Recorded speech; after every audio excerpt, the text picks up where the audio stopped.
I want you to really take a good hard look at me right now. You're gazing upon peak male performance. However, at just a glance, you can probably conclude that I'm not the smartest person this planet has to offer. I'm no stranger when it comes to doing stupid things. I once made chloramine gas in my bathtub because I was trying to kill a cockroach. I mixed ammonia and bleach like the world's worst chemist. It's one of the number one things you're not supposed to do because it creates a poisonous gas. I waged biological warfare on one of the dumbest insects on the planet and lost. I nearly killed myself and put my girlfriend's life in jeopardy because I fucking smoke screened our entire bathroom with poisonous fumes. And it didn't even kill the cockroach. That little bitch was immune to it. I don't know if they have like some kind of natural immunity to chloramine gas or if he just had a little gas mask on under there. But regardless, it was reckless and very silly. It's a miracle I haven't electrocuted myself on an electric bug zapper because I'm attracted to the bright lights on it.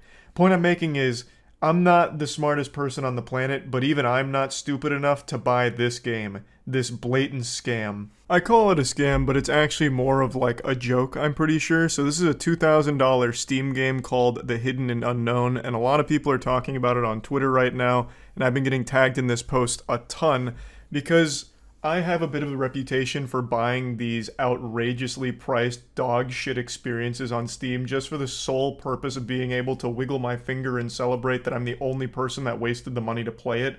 Thus, I'm the only person to have ever beat it.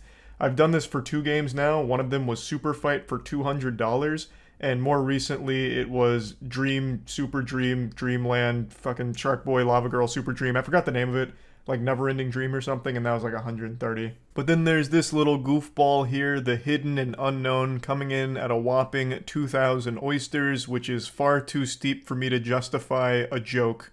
It's just not happening.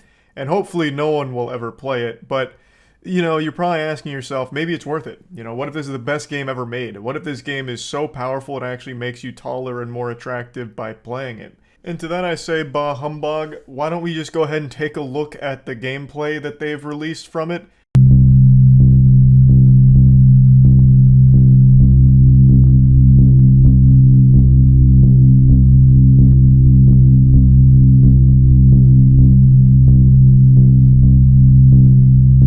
Golly, it's got everything you could ever need. Story, future, mystery, prediction, unpredictable, thus making your prediction fucking worthless. So it also has contradiction. I mean, you'll never need to play another game again. $2,000 for the last game you'll ever need. What a deal. Not only is the confusion guaranteed, but the financial burden is as well. Also, it's hard, strong, easy, weak, and hard. It's, I guess, a visual novel, because, I mean, the screenshots they show, you know I'm not a big fan of football, Brian said as he was entering the football field. So it looks like this is a really shittily thrown together visual novel thing.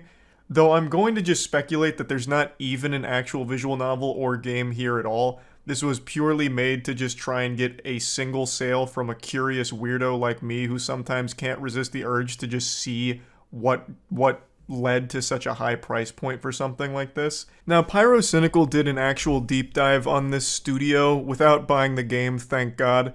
And it is such an interesting story. I highly recommend you check out his video to get the entire scoop.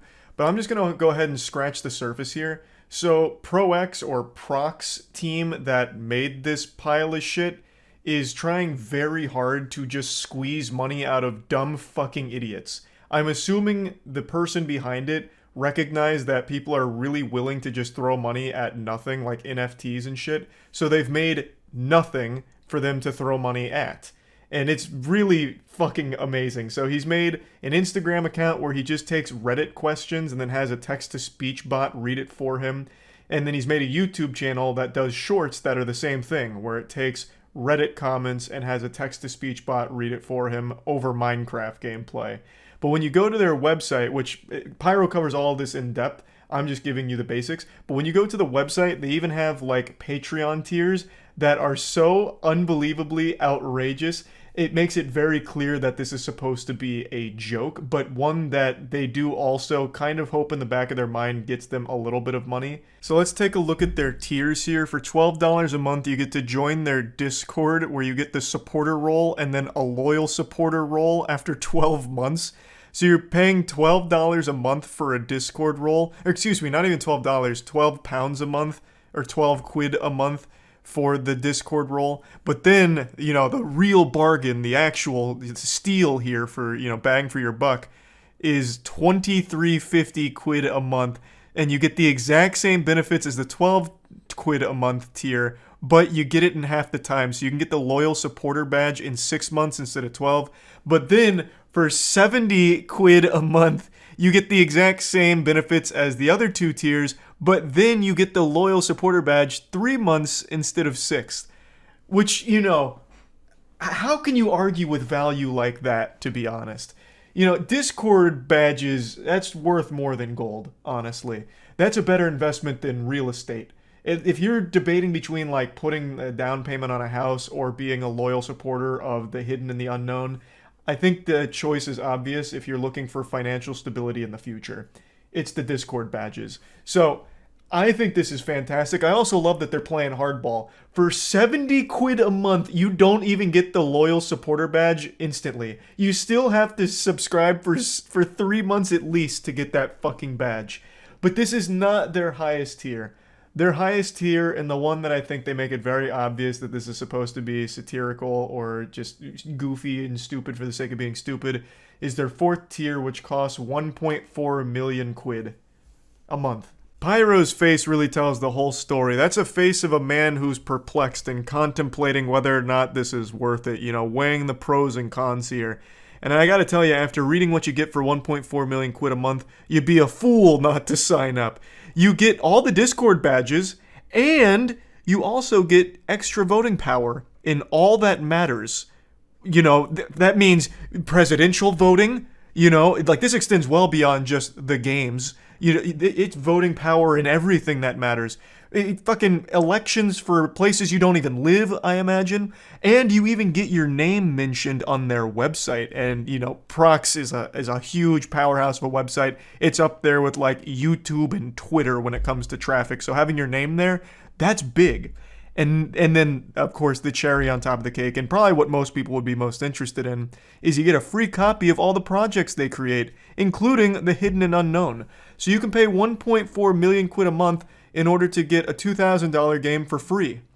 You're losing money not buying that, obviously. I'm pretty sure this is all just supposed to be a big joke, but it also highlights something that I find interesting about Steam, where there's absolutely no protocols in place to tackle something like this, which is clearly just a blatant scam. They could have charged $10,000 for this game, and maybe some 8-year-old whose parents' credit card is attached to their Steam account sees it, and the bewilderment and the mystery is just too much for them, so they buy it using their parents' credit card. And then their parents have no idea, and then they wake up, in a week or two and wonder why they can no longer afford the electricity bill. Of course, that'd be the parents' fault because they're doing a shit job parenting, but that's parenting in the modern age where you just sit a kid down in front of an iPad or you just sit them down in front of a computer and let them run wild. You see this shit all the time with like in-app purchases for mobile games. I imagine that might be what this is for. Making a game that would appeal to a child for a really high price so they buy it one time with their parents' credit card, and now you just made $2,000 for nothing. It's pretty wild. And I just wanted to talk about this a little bit because a lot of people were telling me to buy this. I'm not. I'm absolutely not. I can almost justify spending $200 for Super Fight, which is a single level and a 30-second game, but $2,000 is so far out of that realm, it makes me sick. I would absolutely puke if I even considered this for more than 3 seconds. So no, I'm not buying this game. I'm not that stupid. So yeah, just wanted to talk about this a little bit. That's about it. See ya.